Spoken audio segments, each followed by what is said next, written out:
LIVEcast, LIVEcast, welcome to the LIVEcast, LIVEcast, LIVEcast, welcome to the show.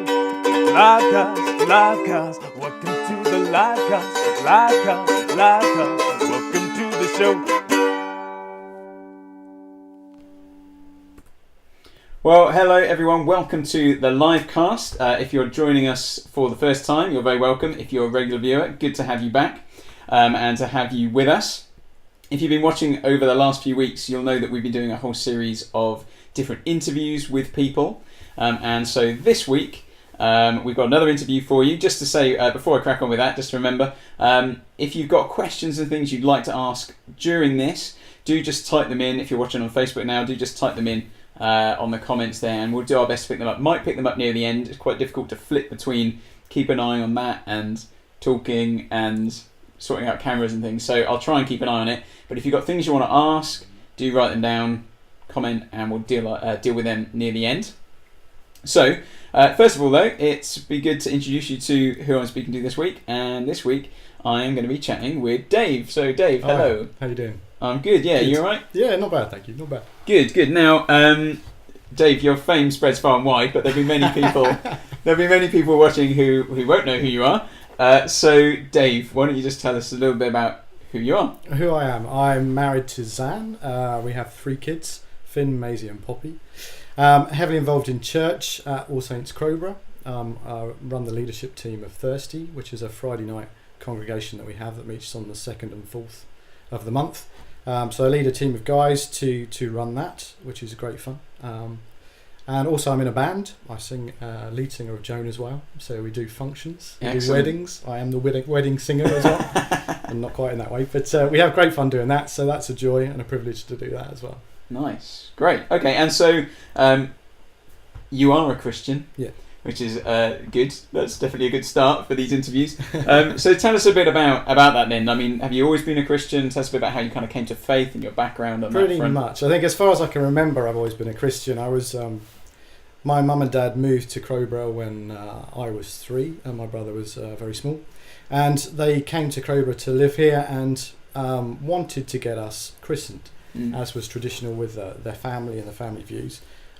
So they went to All Saints to get us christened, and in the process of getting us dunked, they stayed. They liked the church. They wanted to understand more about faith and get involved in that, and found a place in church.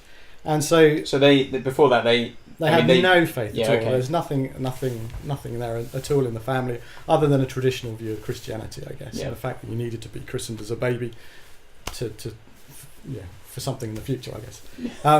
Safeguards. Exactly, yeah, just in case. So we were christened, and we were blessed to grow up in the church. At the age of 3, started in beginners, which was the first place I met my wife, which was good. Not that we dated or anything at the age of 3, but we were in the same place at the same time. Yeah, eyes met across across dirty diapers. The biscuits. Yeah. So that was a joy. Grew up through church, through beginners, through climbers, pathfinders, all those things. Was actively involved. I was in the choir. I was very, very keen, very slightly square, I guess, as a youth. I was a young Alid Jones. Yeah. I did. I had a classic. Every Sunday I used to wear like black trousers with these white flecks, were really cool, and a shirt with a white leather tie. Oh no! With piano white keys leather. on it. It was epic. It was wow! so good. That is special. I did think I was pretty cool at the time, but anyway. Man, didn't play notes, did it? No, sadly. No, it was thin. It was cool. It was okay, nice, right, yeah. Tidy tip tie. Yeah. Anyway, so because if it had played notes, that's what would have made it uncool. Yeah, that would have been the issue. That would have been pushing it slightly too far. So I do remember I was very keen, enthusiastic, and I enjoyed being in the choir, singing in the choir. I was head chorister and all those kind of things. I was also involved in lots in the church, doing productions and dramas and things like that. Went through campaigners and through junior church, and had an amazing time at Pathfinders. We had great leadership. It was a really blessed time of growing up in the church. There was only 3 boys and there was over 20 girls, which was a great ratio for us growing up. So that really was. There's a theme emerging here. Last week, Barney and I said about how I think Barney said he went to youth group and there was only was he one of the guys who was there when you were there? No, he was younger than me. He was younger than me. Okay, no competition. Yeah. So that was cool, and really enjoyed Pathfinders. And then went on to TNT, which was the sort of older group. And that wasn't so easy because there were lots of older men and all the rest of it, and we kind of disappeared into insignificance at that point. but it was still great to grow up in the church. And I've always had a faith. I don't think I ever made, the decision, or, there was never a life-changing decision to make. There was not. I didn't have, a very dark and dingy past, and then I sort of made a commitment and everything was perfect. Yeah. But I think... So it was just sort of a natural progression, really, through faith. I do remember sort of at 7 years old going to youth camps and things like that, and people praying the prayer and thinking, well, why not? This is a good opportunity to, concrete my commitment and all that kind of stuff. But was always conscious that I'd made a decision plenty before that. Right. My faith was there, and it was only really, I suppose, when I left Crowborough, I left All Saints and went to university, that I was kind of not my faith was rocked or anything. I still very much had a faith and believed in Jesus, but life changes, and all of a sudden you go to university and there's lots of different things to do, lots of things to get involved in, lots of new people to meet. Where did you go? So I went to Portsmouth, which was a great place to go. Was that to do engineering? Yeah, mechanical engineering. Yep. Which was fun. It was hard. We worked hard compared with everybody else. You had very dossy degrees. I think I did not like the theologians. Over 30 hours of contact time, which was huge. I think I had over 30 hours, probably, if you combined it across the year. Yeah. Oh, the whole year. Nice. So that was a week, and so that was fun. But I did a lot of drama. I always liked performing and got involved in the drama society. I met lots of people from different backgrounds, which was great. And your time fills up with doing those extra things. And it wasn't that I made a conscious decision not to go to church, but it just was something that got squeezed out. Yeah. I didn't have really enough time to do that or go to see. I tried it once or twice, but it was not quite the same and slightly hard to engage with some of those people. So it took a bit of a back seat really, which was a shame. And but I was never not a Christian, and certainly didn't not have a faith, but it became, I suppose, less of a priority in what was going on. I guess for a lot of people that's probably, even though that's a specific event, university time. Yeah. For a lot of people, that's probably just the story of life, isn't it? In many ways, that it's easy to see it happening. Yeah. There's loads of people. I guess we could name. We won't name them, but there's probably lots of people we can think of from church who never really said I don't want to go to church anymore, but they just kind of, stuff has got busy. Maybe they've got a bit older and they've got kids and family life and or work or whatever, and they just kind of gradually stopped coming to church, and it's not really it wasn't a conscious decision. Yeah, it just kind of happens, choked out by the. And you look back and you realise where you've kind of ended up, really, and So gradual drift, isn't it? I guess they talk about. It is. And people say before you go away, you're going to become a student. Wise people in your church say you must find a church, you must get involved, you must get into CU. Yeah. And you go, I'll do it. Yeah, of course. Yeah, of course you will. But actually, it's so important. It really is important to really get that rhythm into your life early on, so that that's established. Otherwise, it gets squeezed out really easily. Yeah. Yeah, absolutely. So we did that, and actually, it was when I was at university, probably at my most distant time from God, that I had an experience in one church that really kind of just reminded me who God was. I went with some friends to their church for a special service, and I remember there was a time of prayer and response at the end, and I felt a bit of a thumping in my chest to kind of do something about it and to pray. Yeah. And I certainly didn't want to make a scene. I certainly didn't want to be exposed. I mean, I was only a visitor to this church or anything, so I didn't want to do anything kind of crazy, but I felt that I had to go up for prayer, and by going up for prayer I really felt filled by the Holy Spirit, and I had a real encounter with God, something that I'd not had before and haven't had to the same degree since. But it was amazing, an amazing time, and I do remember just feeling that God was kind of reaching out to me and just sort of bringing me back, and a real sense of I need to let God take control of my life and not, give him the reins over, and felt that through that process actually it was a bit of God just saying, trust me, give me control. Yeah. And by doing that being an amazing, liberating experience. And it was a really, really special time. And then from that time forward, really coming back into Crowborough through the summers and getting more involved in the church again, and then finishing my degree and moving back to Crowborough to get married to Zan and spend our lives here together. Really getting back involved in the church, getting involved in the music, and being prompted or being asked if I'd consider being on the church council, which was one of those kind of daunting things which you can't really say no to, but it's one of those things that is still quite hard work. And I just thought at the time, I was so young and So kind of how old were you? Not wise. Just out of uni? 24, something like that, 23. Yeah. Not particularly, but relative to all the old wise people that are on the council who have got years of theology behind them, and they know the decisions to take, they know what to do, and what can you bring at that age to that discussion, really. So I felt really out of my depth. But with all these things, you kind of do it in God's strength, and if it's what he wants you to do, you kind of give it a go and see what happens, and know that he's going to sustain you through it and give you the gifts and the skills you need to cope with it. And actually through that, felt that actually I was there for a reason. God had put me there to be part of a discussion. As part of the discussions we were having, we talked about Crowborough and how we could reach out into our community, how we could be more involved in that. And I was on a team of guys talking about how we could outreach. And one of the discussions we had was what stopped people coming to church, whether they'd been upset by church or something had happened that had turned them off church, or whether that being in church just didn't work for them and they didn't like being in the building and that kind of stuff. And from that, we thought that it would be great to have an informal church service that was really unchurch, or not church, but certainly accessible for those people that didn't like church or had issues with church. And that's what became the Friday night congregation that we have now. And so really felt that you could see looking back that God had put us there in that discussion to be part of that leadership team. Yeah. And it's been an amazing journey being part of that group and being part of the leadership team of that, and now leading that leadership team as well. Yeah, and because awesome. How many years is it now? Thirsty's been running the congregation now? 14, something like that. Something like that, isn't it? Yeah. It keeps changing every year, so we must work it out for you. It's something like that. Yeah. But and the thing about that is, it's like that's certainly kind of it's a lot more than 12 because Finn's 12, and so it's pre-children. It's pre-children. Well, there you go. Then so, must be more than 12. Yeah.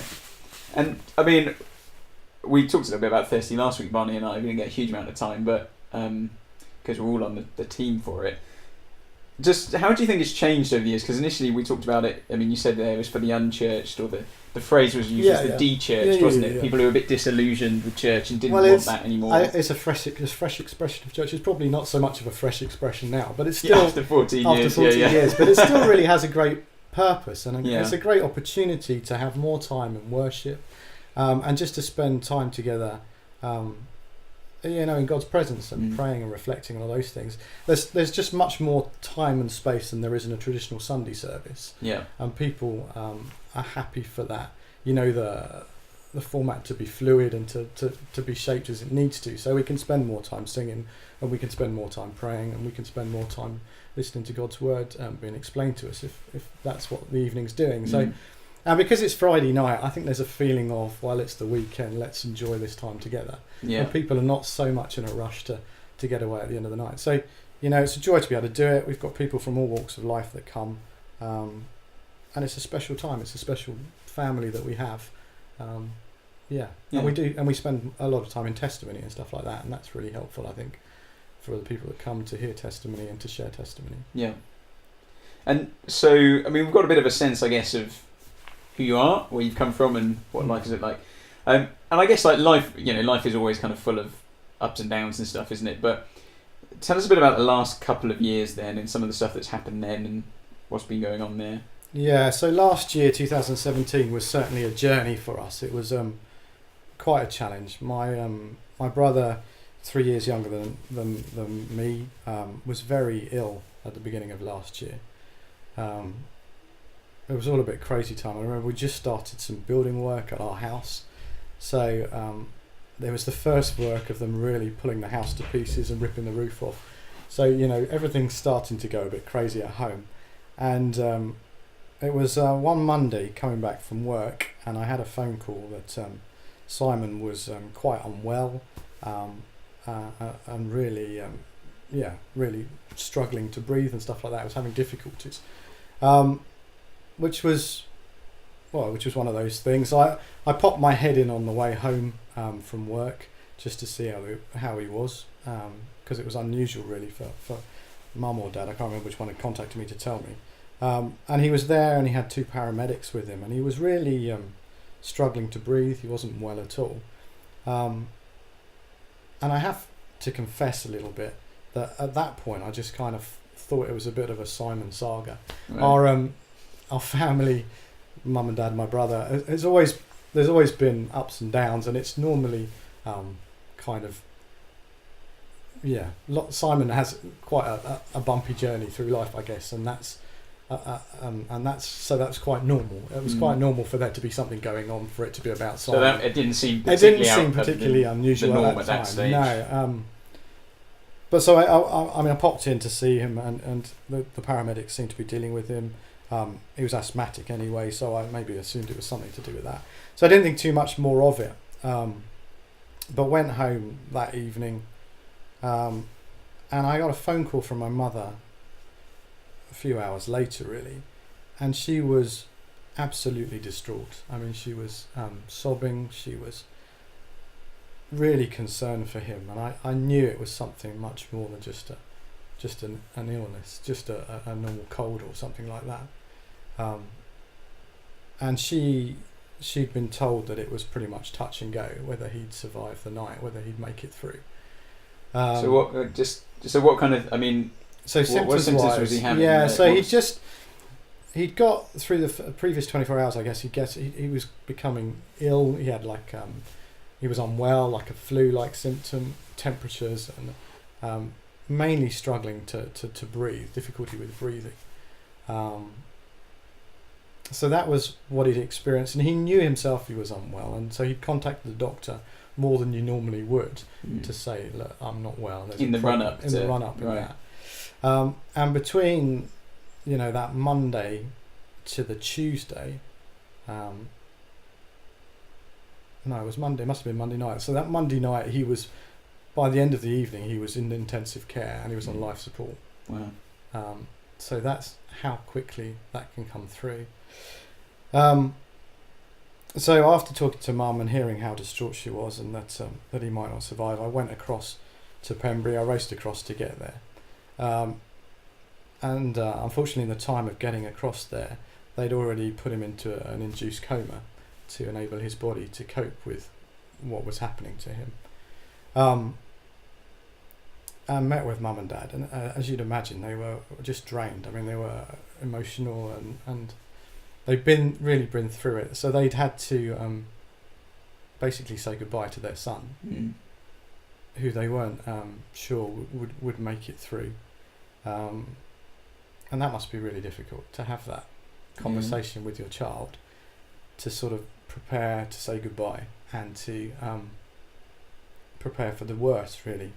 My dad was able to pray with Simon. He wasn't.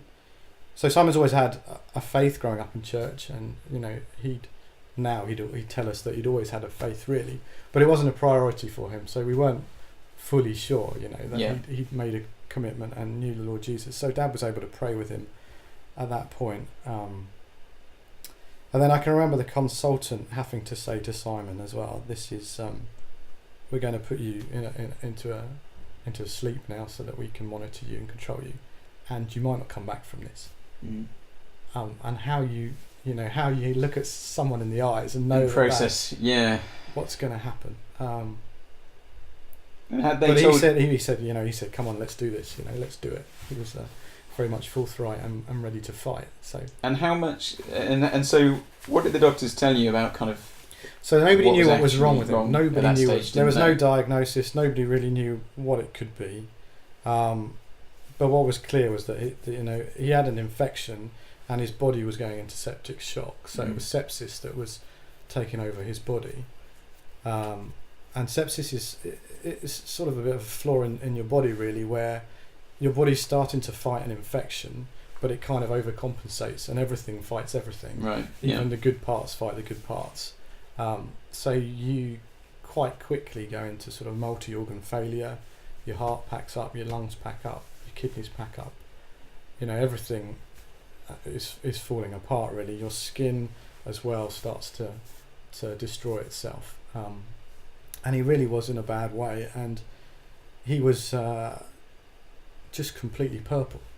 You've never seen anything like it. It was just one big purple bruise, really. Well, all over? All over, head to toe. I don't think I've ever seen anybody quite so ill. And when we got there, I remember, the consultant saying, he's in the best place, he's in the hospital, but he really is the illest person in this hospital at this point in time. Wow. And they couldn't, it was on, I guess, loads of antibiotics, but they couldn't get anything under control. So they put him in a coma, and he was in that state for 2 weeks, really. And it was touch and go all the way. So I left there that evening. What's going through your mind in those kind of 2 weeks where, because I know, like, someone, I hate not knowing things, I'm not a patient person. Yeah. Day by day, as you're kind of like, in a sense, was there any change, or was it just he's just as he is and we have to keep waiting? And yeah, I mean, you do want to know what's going to go on. You want to know what's going to happen at the end of it, and you want to. I mean, certainly we prayed, like I guess we've never prayed, and knew that God was in control, and know that it's with Him and it's in His hands.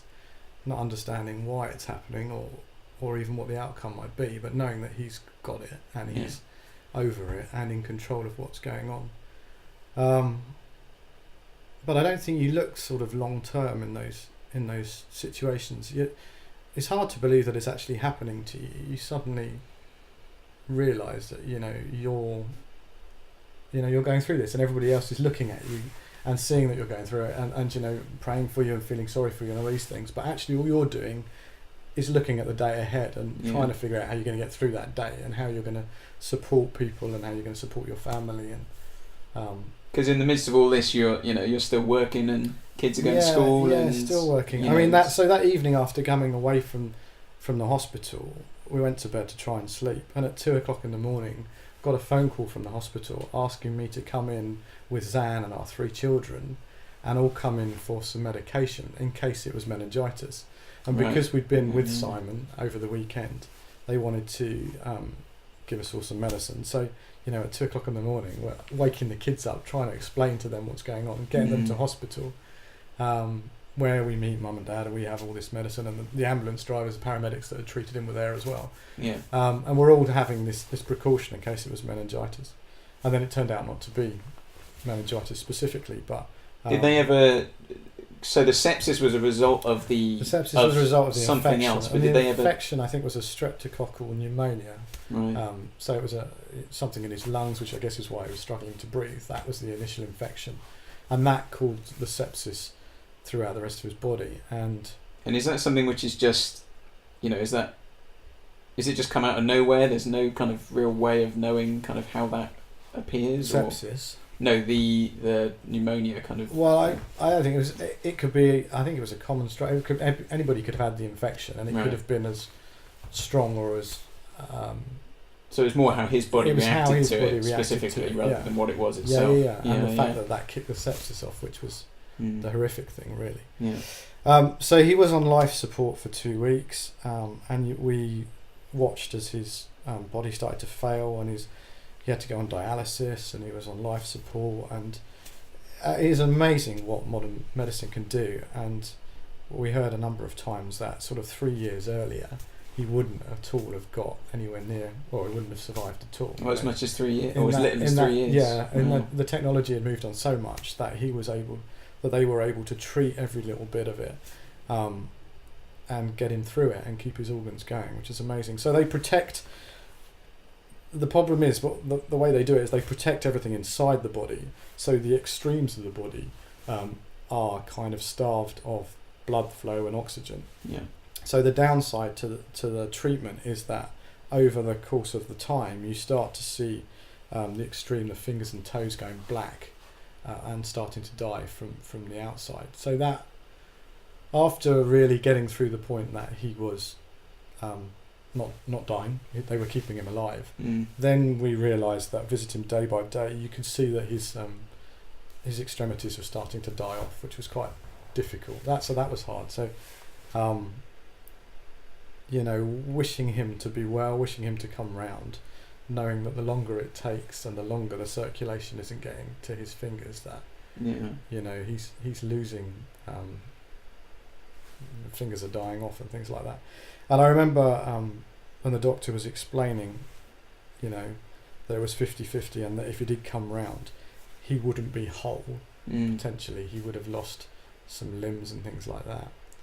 And I can remember, again, my mum saying, but he wouldn't want to live like that. Right.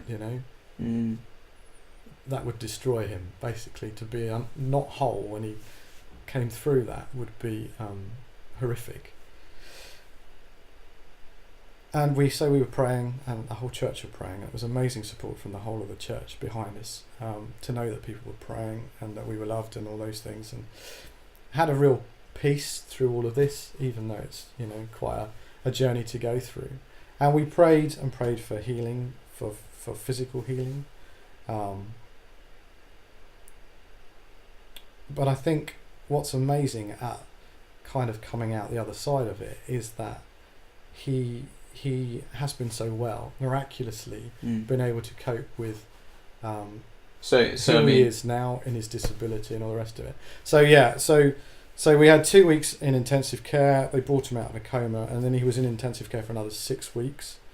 The problem was, as they were bringing him out of the coma, he was fighting, his body's fighting, he's fighting. So every time I started to bring him round, he'd get violent with the nurses, he'd rip all his cables out, he'd try to get out of bed. And was that just crazy to almost see, involuntary, or was he aware of... I think semi-conscious, and having amazingly weird dreams, and your body, brain trying to understand where you are and what's going on.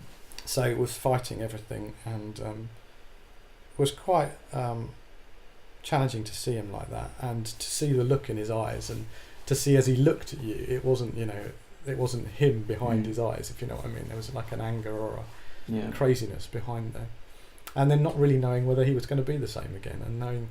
I remember once thinking, have I really seen the last of him? Are we going to get him back? Is he going to be well or not?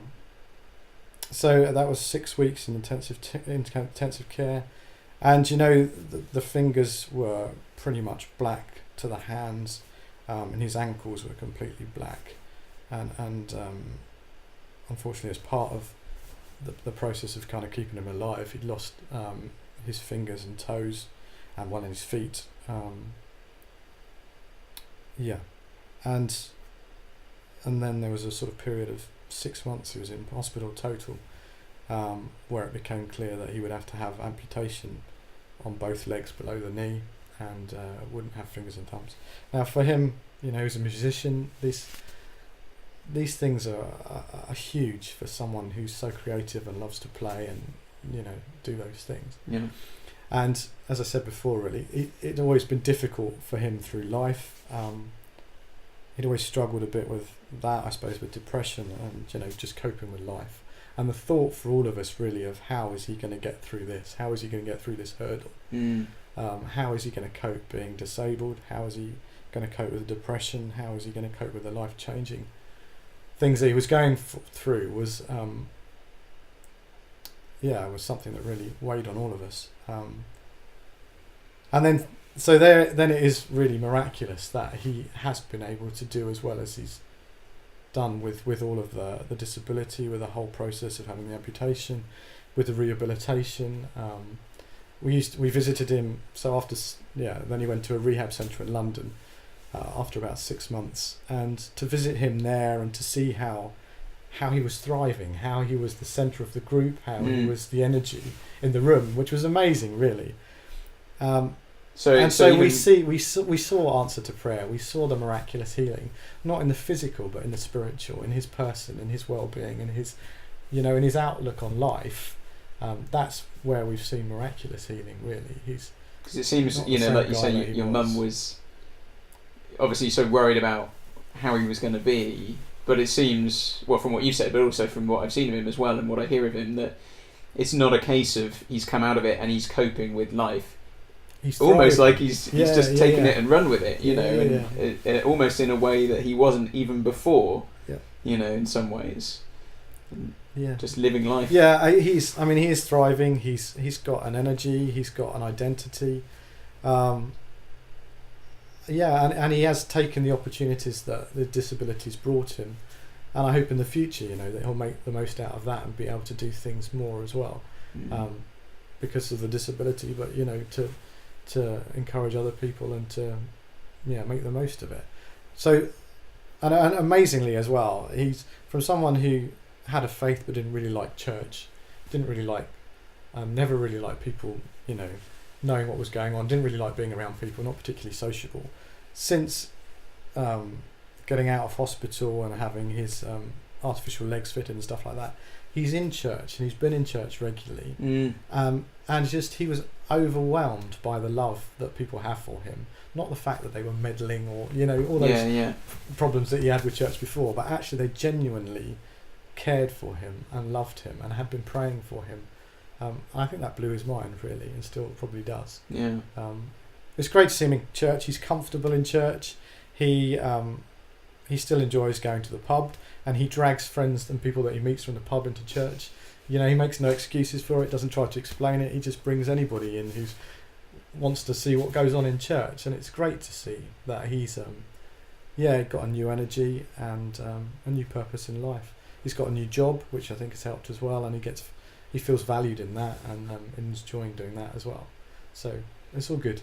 I guess it would be so easy to think, wouldn't it, that if something like that happened to you, it would be so easy to become bitter about it and to let it eat you up. You know, and I mean the thing that struck me is, I mean you mentioned it just now, like coming through it and finding an identity in it actually, and I think when we chatted about it, you know, you said he almost found a value through it.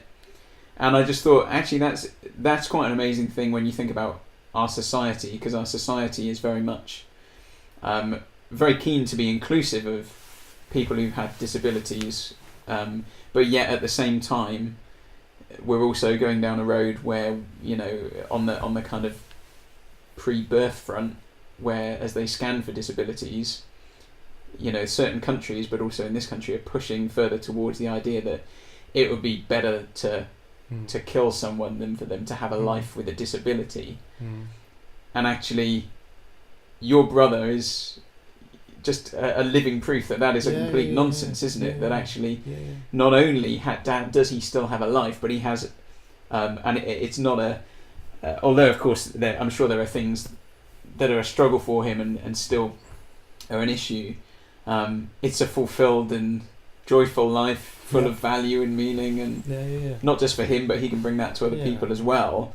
It just strikes me that, you know, here we are in this rather bizarre society that simultaneously is saying let's be inclusive of people like this, but also can we quietly wipe this out, you know. And I'm sure he does have down times, but you know, he's got the strength and, you know, the drive to keep above it and to keep pushing on.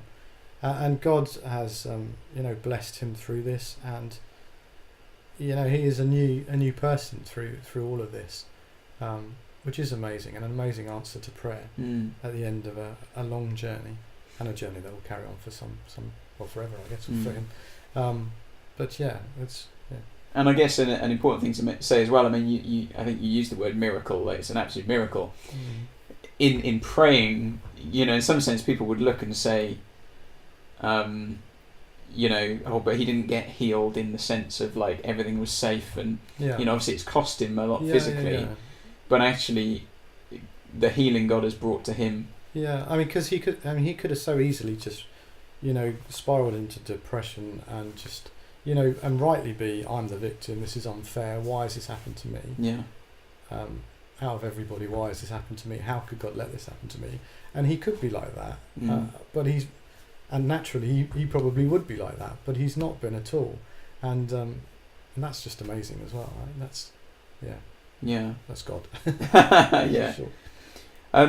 And so all this stuff is going on, and obviously it's you know, and a massive thing to kind of be dealing with in life, but then also at the same time as all this is going on, kind of work itself isn't that great. Yeah, and just tell us a bit about that and what's going on there. So that's all happening.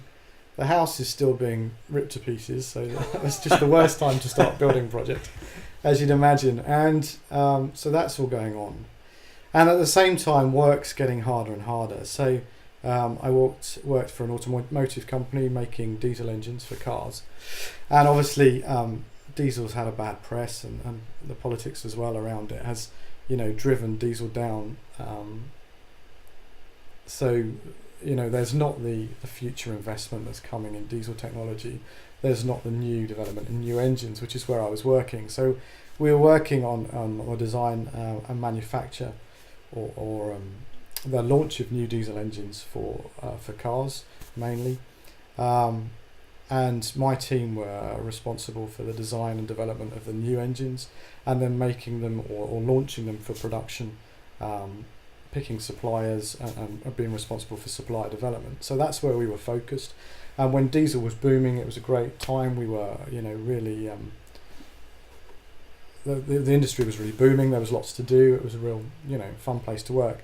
And I learned a lot through that experience. I learned a lot about leadership. I learned a lot about leading a team, project management, crisis management, all those great things.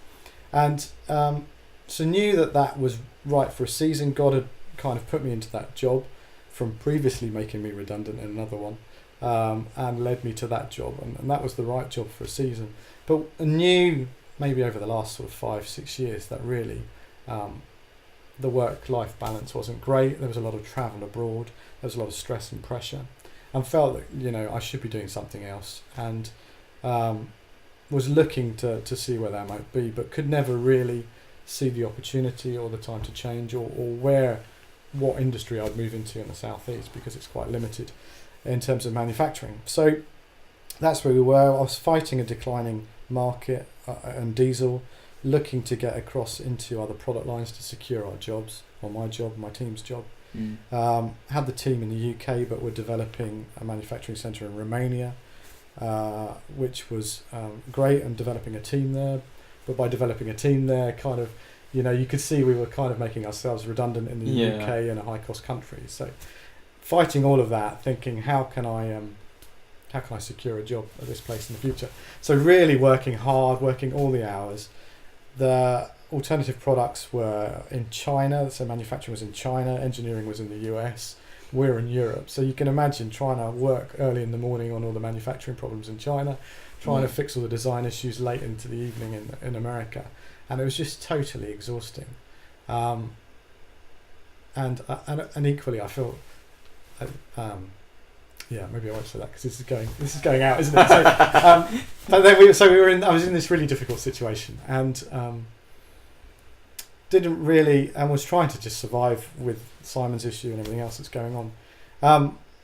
And the long and short of it is, really, after working as hard as I could, had great respect for my leadership team, my leaders above me, and was really valued.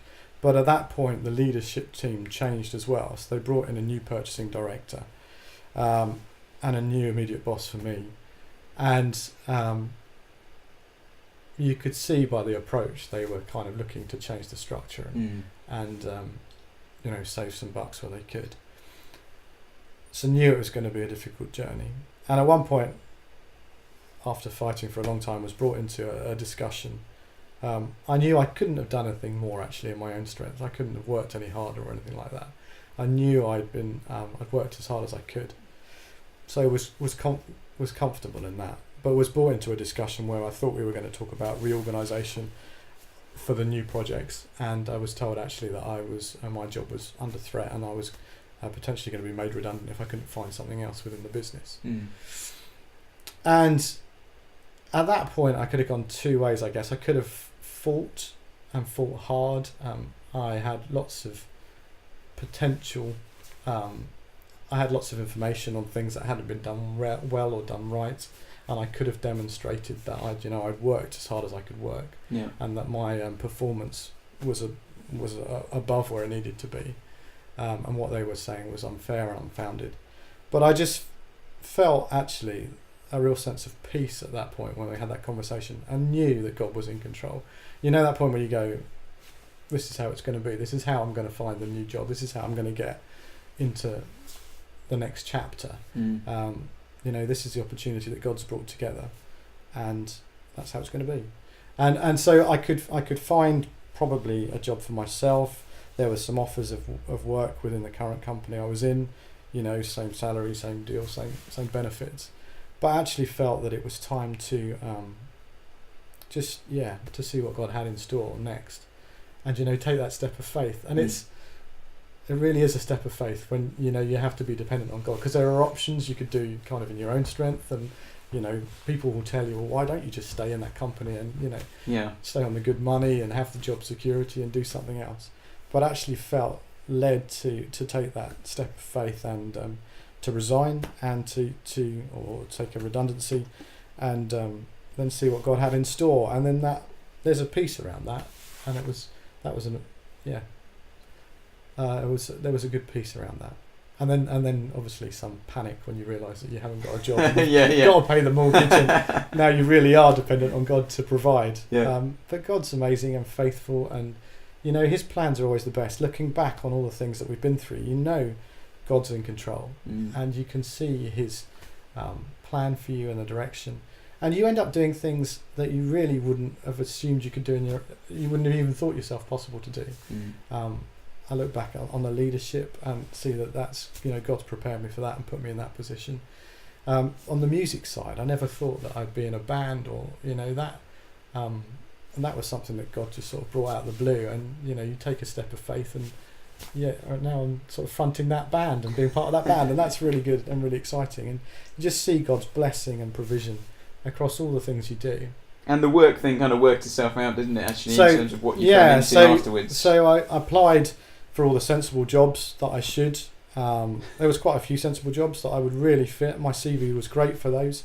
Manufacturing jobs, quality jobs, supply chain development jobs in aerospace around Gatwick and things like that. Things that really made sense.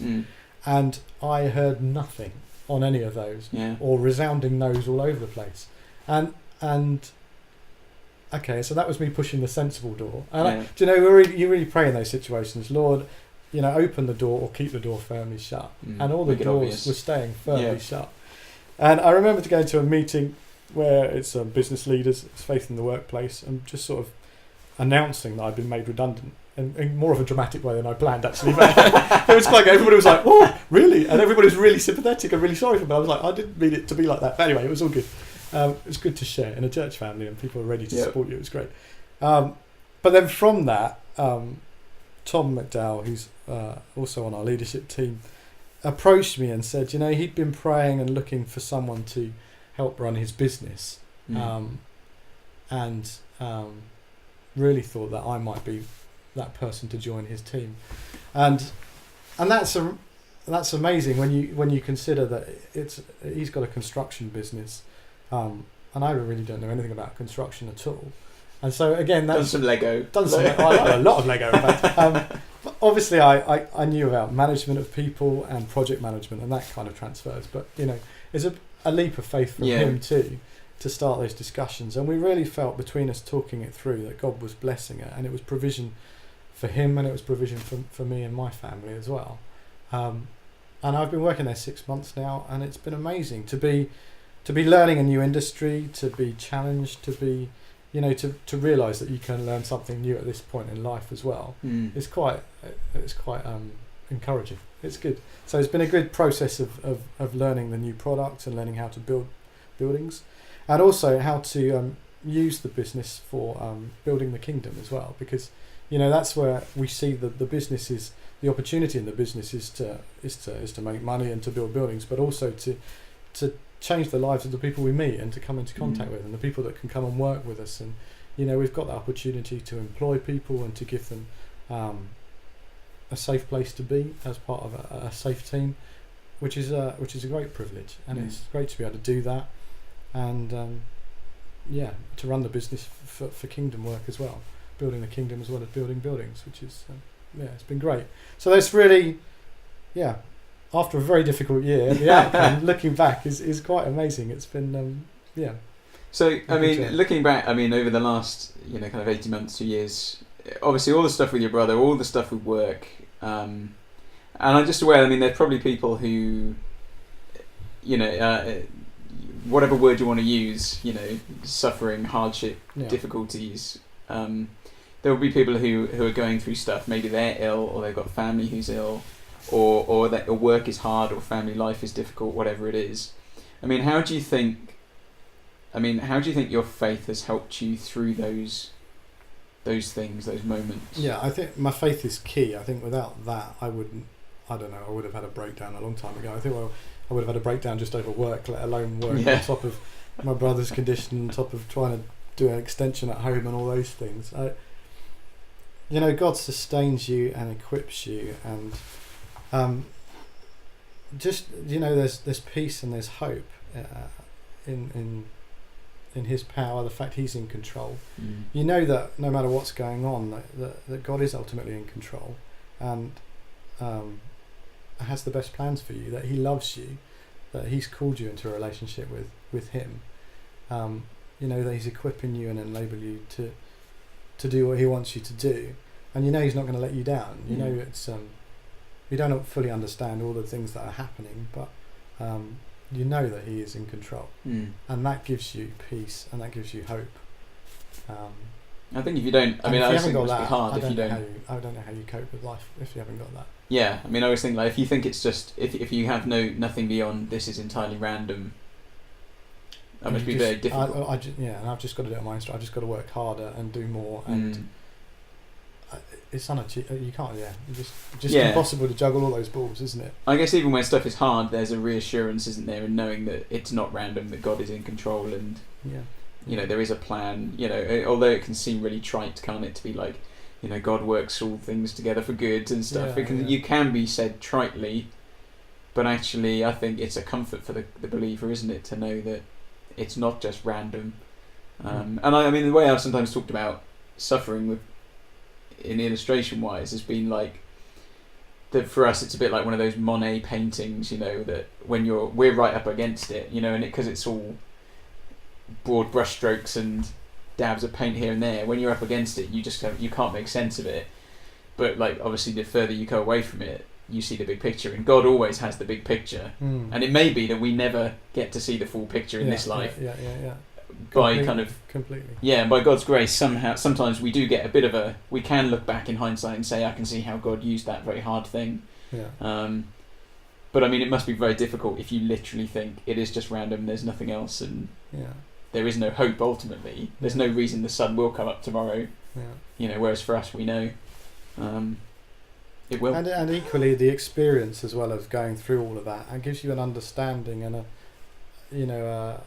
an understanding of what other people are going through when you want to pray with them, you want to encourage them, and those kind of things. It's I think to be able to use that experience to help and support other people in what they're going through is also an immense benefit. So. Absolutely.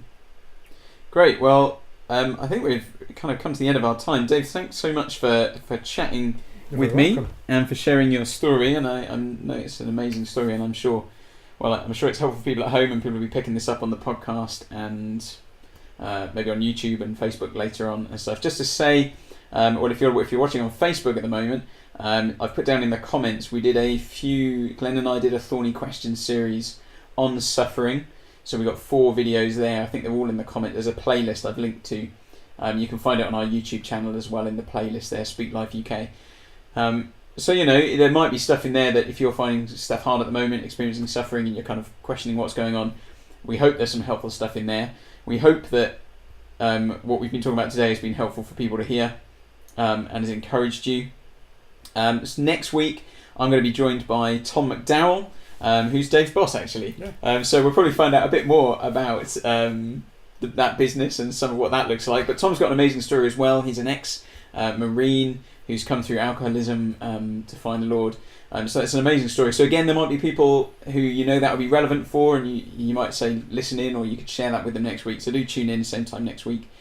Just to flag up as well, in terms of Speak Life, vague news, next week, Tuesday and Wednesday, I'm speaking at All Saints Eastbourne at their youth events.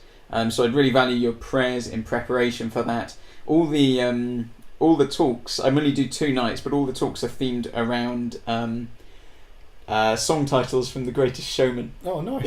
And I know you're a bit of a fan of The Greatest Showman. It's all good. So and based not just the titles but the songs. So pray for me as I prep for those. There's actually some quite good material in there, so I'm actually quite looking forward to getting on with it a bit more. So do pray for that.